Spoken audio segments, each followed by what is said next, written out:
Hey guys, it's Anka. Welcome back to Here for the Style. Welcome back to my channel. I wanted to sit down today to do a quick chat about makeup brushes and the way, that I have been using them for quite a long time now, and some of the advice that I got along the years regarding makeup brushes, and of course the things that I noticed.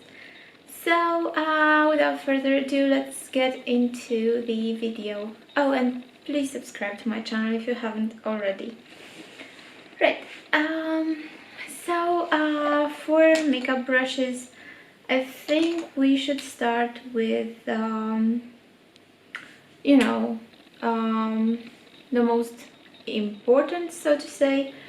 And the most important brushes would be the brushes that we use for eye makeup, because I actually think that for the rest of the face, while brushes are nice to have and some of them are really useful, I actually think that we can we can do our face makeup just using our hands, and that is just fine. We don't really need the brushes. For the eyes, I think it's a bit more difficult to actually do a whole makeup look on the eyes without using any brushes.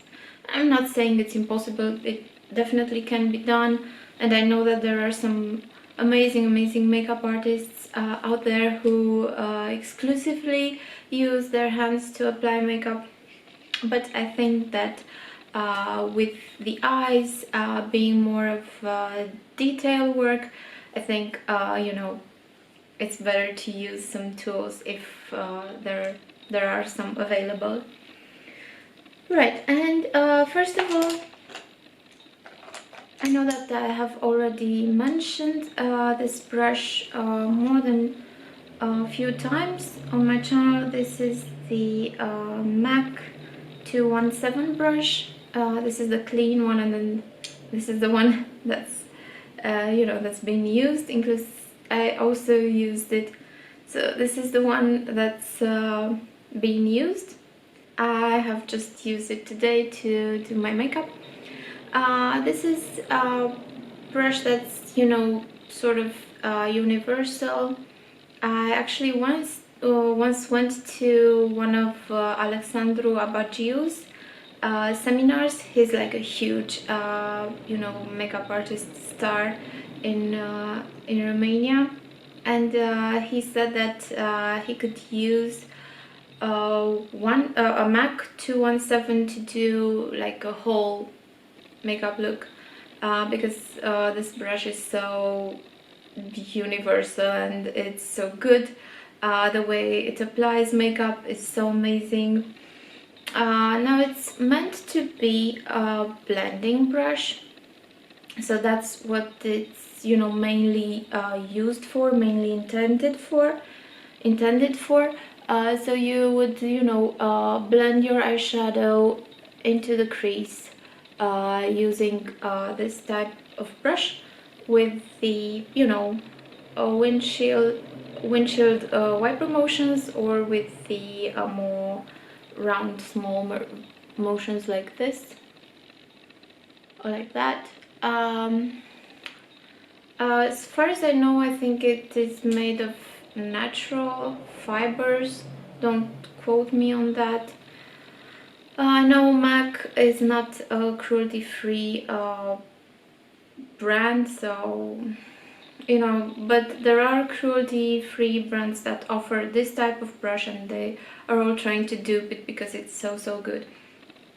Now I did buy 3 of these, and I have had them for years now, and I'm switching over to being cruelty-free, so I will not be purchasing any more of these, just because I try to support brands that are cruelty-free. What this can also be used for is actually packing on shadow on the lid,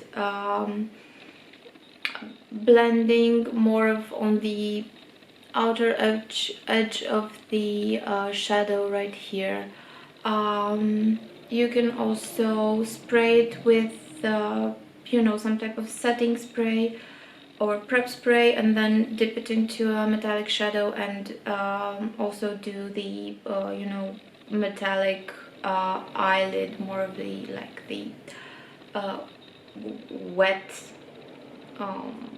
wet application of eyeshadow. I have also used one of these to blend out my, actually to apply and then blend out seamlessly my under eye concealer. So this can also be used for that, and I think it's absolutely lovely for that. So as I said, I have 3 of these, and you know, they're very good. If you know of a good dupe for the MAC 217, please let me know, because as I said, I'm trying to move to cruelty-free brands, and then I would love to find an alternative in one of those. Okay, the next type of brush for the eyes that I would like to talk about, I actually have, you know, like several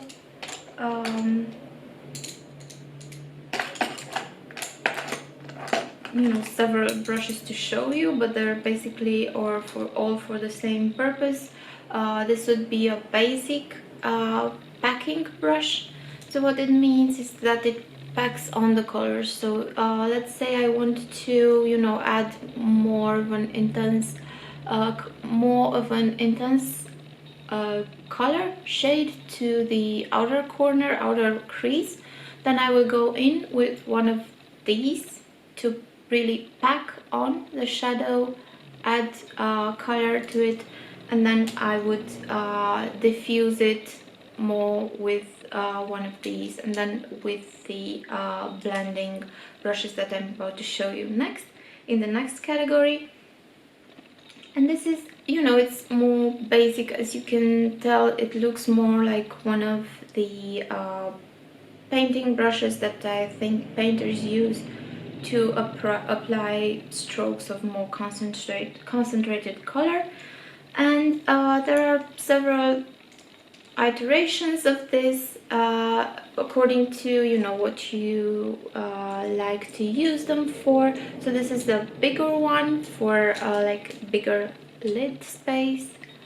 You know, if you are doing maybe like a cut crease and you want to really pack on a shade all over the lid, and you want to do it maybe in 2 or 3 strokes, so you cover more space with this one. Then this is actually a brush that I think it's part of my you know, set of brushes that I received when I did the makeup course in London. And then this brush was actually meant to be a concealer application brush, but I think it's, you know, it's similar to one of these, and the only difference is that this one is more diffused, it's more bendy, and then you can use, you know, like this more bendy edge over here to create a more diffused look. So of course, if I use this brush that's more densely packed, I will apply the color, you know, in a more concentrated form, and then if I go over the edges with this one that's more bendy, I can create, you know, more blown out look. And then these two I wanted to show you. This is a brush that's really you know, densely packed. It's really thick and not really bendy. You can also use this one to add more concentrated touches of color. As you can tell, it's more of like a domed tip. So I sometimes use it for the under eyes if I want to, you know, really place some color right over here, and using this, you know, like more pointed tip, I can really get in there into the lash line and really place the color where I like it to be. And then this one is actually a lip brush. lip brushes are very tiny, and they're also very thin, because you want to create like the really sharp edges. You don't want to create room for any mistakes, so that's why they're very, you know, detailed brushes. And this one I don't really use on myself because I don't apply lipstick using a brush when I do makeup on myself. I have used it for, you know, people that I did makeup for, and you just put on some lipstick on the back of your hand or on a glass palette if you have one, and then you pick it up using the brush so that it's of course hygienic. And if you are applying, for instance, like a really strong color, maybe a red or a berry shade, then you can use this brush to like draw out the line very precisely. Okay, this can also be used to do the work. If you want to add that really metallic shade, you spray it. This one can also be sprayed with a setting spray and then dipped into the metallic shade to create that really high shine look. I also have this brush that I wanted to show you. This is a very teeny tiny brush. Looks like this. It's quite thin. This is, you know, to do all of the detail works. For example, if you're applying eyeliner, like a gel eyeliner, you can pick it up on this teeny tiny brush, and then you can place it where you want it to. Since it's always a struggle for me to do my lower lash line, I also use this one just because I really like to be very precise with the application on my lower lash line, and this being so tiny and detail oriented, I can use it to work on that part for me. But this type of brush, I think it's very useful to have, you know, a brush that's very tiny and can be used for all of the details that you're trying to work on. The next type of brushes that I wanted to show you are the what are called the blending brushes. So as you can see, they all have this common shape, like a domed shape, and they're, you know, round all over, so they don't have edges. They're not slanted in any way. And this type of brush is used to blend out any harsh edges that you think you might have. I don't have a mirror here, so that was a very smart decision on my part.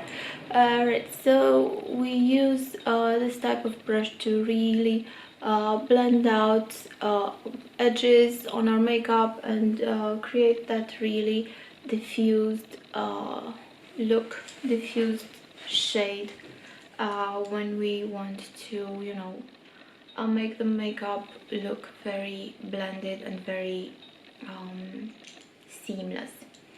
So I basically have, you know, my brush that I got at, no, this is actually a Sigma E40.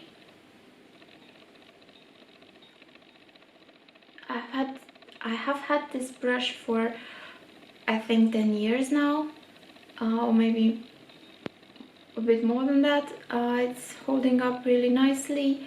What I don't necessarily like about it is that I will compare it to the MAC 224 that I have over here.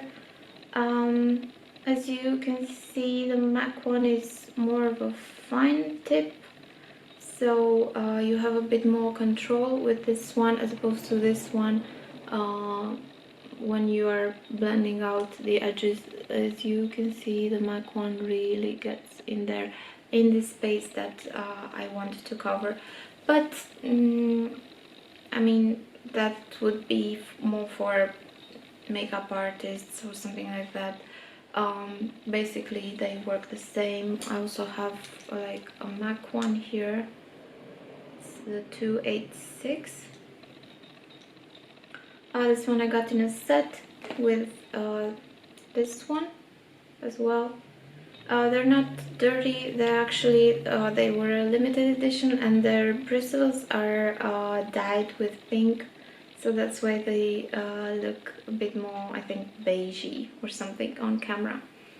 And this one, I included it here. This is what is called, sorry, this is what is called a pencil brush, and it's called a pencil brush because it's tinier and more dome shaped, but a bit more densely packed than one of the normal blending brushes.